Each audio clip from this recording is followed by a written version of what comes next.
Welcome to How to Be a Scare Actor.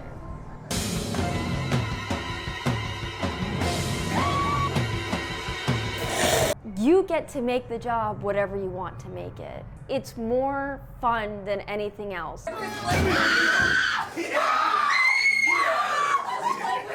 actors did a good job. They never broke character. The makeup. Me and my baby, we going in there. We go crawl and walk through and see the glory and whatever. We want this. We want it. We want it. I originally found them on Indeed, and I submitted my resume, and I got a phone call, and I kept getting phone calls, and one day I was like, okay, I have to answer it, and I did. They're like, come in for an interview, and I came in for an interview, and that was it. I was just hired on the spot.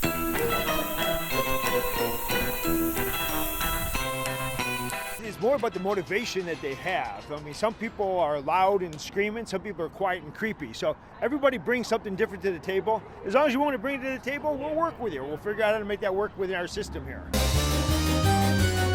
When I first show up, the first thing I do is get our positions all set. Tonight is going to be a busy night. Let's have a good time. Put our stuff in our locker, put our stuff on the board, our little picture.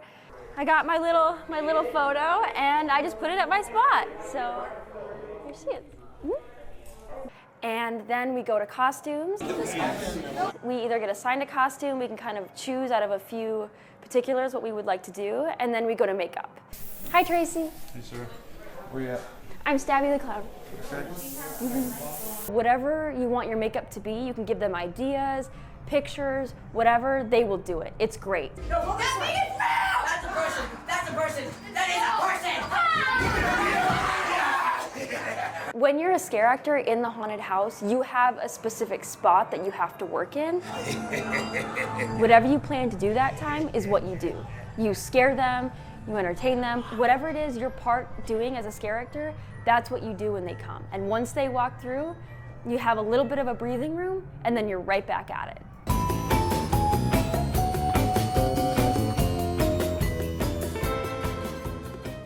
It's not even about the money. It's them coming here. It's scaring people, watching people scream and yell and fall, and just having fun with it. It's a blast. For a job, part-time job, you can't find a funner job than this. You know what? Come on down, fill in an application, scare somebody for a night. Come on out. We'll have some fun.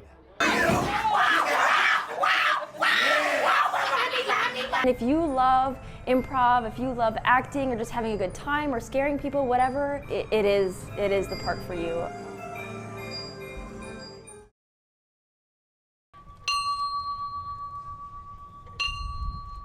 A bell solemnly tolled as Vietnam veteran Doug Howell led a moment of silence at Detroit's Veterans Day Parade. These seconds honored the military members who made the ultimate sacrifice for our freedom. For the Marine Corps veteran, this moment is deeply personal. So thankful that I get this chance. I get to celebrate the men and women of our service. I get to celebrate the guys that did not come home with me. My company lost nearly 75% of our company in one battle. When Howell came back, he started another battle, this time with PTSD.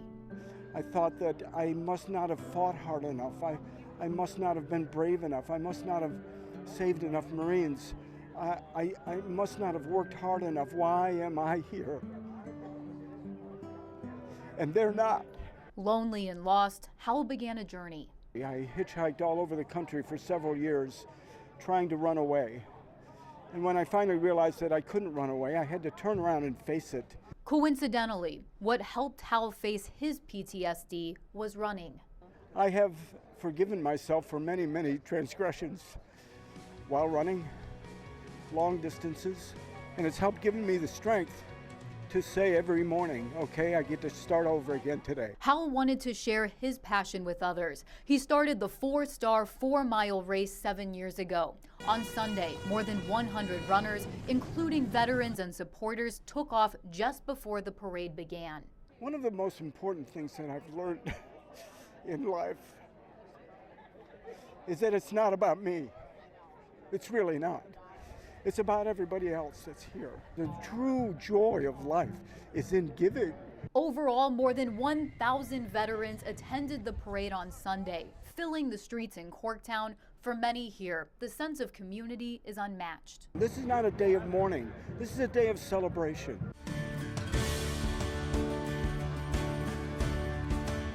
Meanwhile, for Hal, directing the race is twofold. He's honoring all veterans and military members who fought for our freedom, while cherishing the sport that gave him his own. Gives me freedom.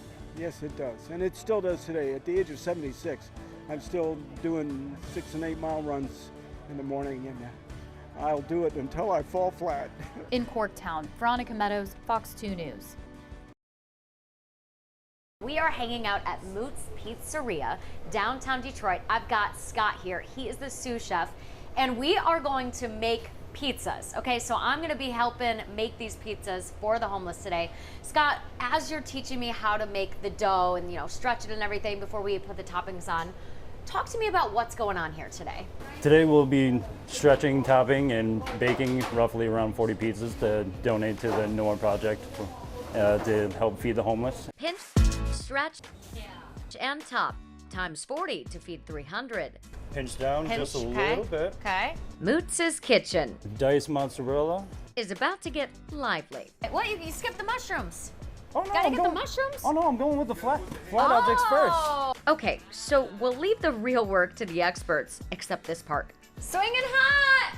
There you go. That was fun. They're gonna enjoy this. We are talking about those in need in Metro Detroit, heading to the Noah Project off of Woodward and Adams in downtown Detroit to get warm pizza, breadsticks, and salad for Moots' Pizzeria. Donate to a great cause and feed people who are hungry. That makes it just that much better. It's very prideful, feeling really good about doing this for the community, for people that really need it out here. It's just a great feeling. From one location, on to the next, the Noah Project. All right, who wants to push a cart? The nonprofit empowers low-income and homeless Detroiters to achieve stability by serving as the first step on the journey to self-sufficiency. NOAH is actually an acronym for networking, organizing, and advocating for the homeless. There are a lot of people who are left behind, who aren't thought about, and we need to humanize them. Like these two men who fell on hard times. And I'm trying to make it. It helps a lot. They are talking about the Bag Lunch program, what you're experiencing through our lens right now. The lunches offered Monday through Thursday, serving the Detroit community for more than 40 years. We all know that food feeds the soul. And a lot of our clients, of course, have been traumatized. They're walking around with a lot of trauma, as a lot of us are these days. So this is a place for them to come and take a load off their feet. And load up their bellies. You want coffee? One small act of kindness. Everything's a blessing. Making a big, big difference. People feel better after they've done this. After all, it takes a village. In Detroit, Erica Francis, Fox 2 News. Yeah, hush. Come on, hey yo, Detroit, make some noise. My name's Bobby J from Rockaway, Queens. I got my man Hush in the building. He's from East Side Detroit. Yeah, we're going 718-2313. My name's Bobby J. I'm looking fresh and I'm dapper. This is my man Hush, and this is How to Be a Rapper. Oh.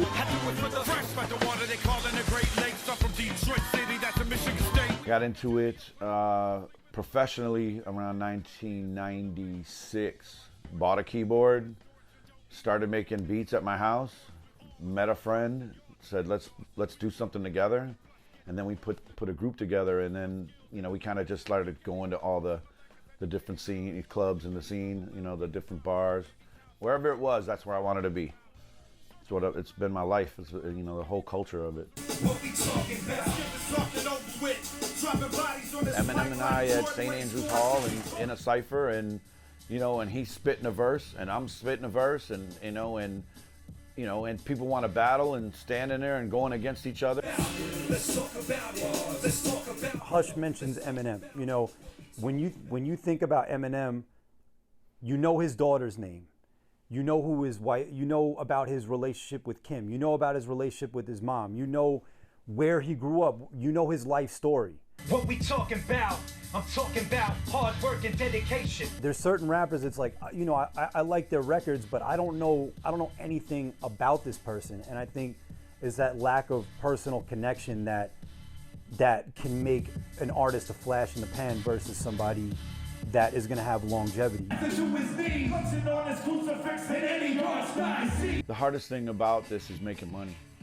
Trying to find a way to make money from this. If this is what you want to do for a living, the biggest factor in whether somebody's going to be successful or not is are you able to withstand the negativity, people telling you no, the voice in the back of your head telling you to stop, and keep going and not give up. Because at the end of the day, it doesn't matter if I'm right, they're wrong, or they're right and I'm wrong. The song needs to be right. As long as the song wins at the end of the day, and the people that understand that are usually the most successful ones. All right, now take me from the top of the verse. I'm a giant, I ain't talking about Andre. Words that I'm speaking got these blinds streaking. Hip hop has taken over the world. Hip hop is infused in almost everything in this world. It's crazy.